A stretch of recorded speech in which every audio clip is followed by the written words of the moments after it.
Seperti yang diumumkan oleh Menteri Kanan Pendidikan, bolehlah kita katakan yang kalender pendidikan Malaysia 2020 telah tamat. Tamat dengan satu cerita yang hamba, sedih dan agak tekilan lah. Berdasarkan apa yang diumumkan, beberapa perkara yang kita kena tahu. Yang pertama, pembelajaran dalam talian masih berjalan sehingga 18 Disember 2020. Kemudian sekolah akan dibuka semula pada 20 hari bulan 1 2021. Itu dibuka untuk semua sekolah rendah dan sekolah menengah hanya untuk tingkatan 1, 4, 5. Tingkatan 2 dan tingkatan 3 akan dibuka 8 Mac dan peperiksaan SPM, SVM, STAM, STPM dilanjutkan sehingga bulan 2 dan bulan 3 tahun depan. Ini memberi ruang kepada pelajar-pelajar yang terkesan ni untuk mendapatkan pelajaran yang lebih lah kan. Siapa yang lebih terkesan adalah yang pertama sekali, of course, murid-murid. Murid-murid pada tahun 2020 ni, kalau kita ikut balik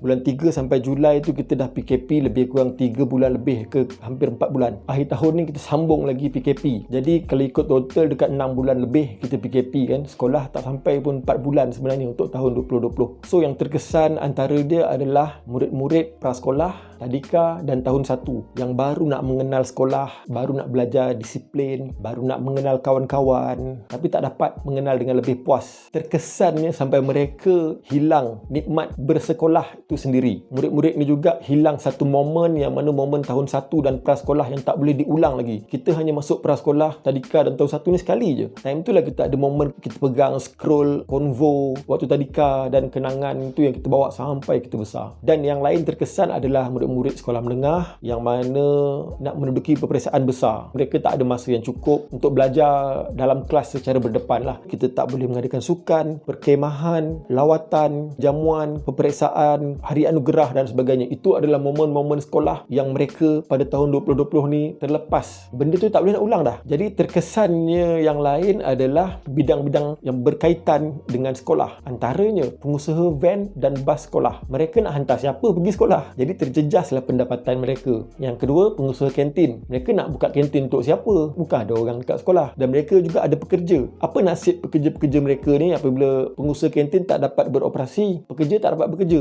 maka tak ada income. Dan seterusnya yang terjejas juga adalah pengusaha kedai buku. Sekolah tak boleh nak beroperasi, barangan tak dapat nak jual, alat tulis tak dapat nak jual, buku tak dapat nak jual. Murid itu sendiri tak capai tahap maksimum dalam diri mereka. Contoh, mereka ada potensi dalam sukan, mereka ada potensi dalam ko-akademik, pertandingan-pertandingan besar, mereka ada potensi dalam pelajaran yang mereka nak explore tapi tidak dapat mereka laksanakan dalam tahun ini. Dalam pada kita merasai tekanan, dalam pada kita merasai terkilannya nikmat sekolah tu habis begitu saja untuk tahun ni, kita kena fikir positif. Inilah langkah terbaik untuk kita putuskan rantaian COVID-19 sebelum dia merebak lebih teruk. Tutuplah lebih awal supaya dia tidak merebak lebih banyak dalam kalangan murid-murid. Bab kata pepatah, sediakan payung sebelum hujan. Sebab payung yang kita sediakan bulan Mac sampai Julai dulu dah bocor. Jadi kita kena sediakan payung baru untuk kita bawa tahun 2021 nanti. Itu pun kalau kita berjaya, bolehlah kita sekolah macam biasa balik. Kita tak tahu apa suasana yang berlaku pada tahun depan. Kepada yang terkesan, saya harapkan teruskan kelangsungan hidup. Kepada murid-murid tahun 2021 ni, apa yang penting pun belajar, kena terus belajar. Sebab itu ilmu sepanjang hayat yang akan kita bawa sampai bila-bila. Kita doakan yang terbaik, semoga kita dapat memutuskan rantaian COVID-19.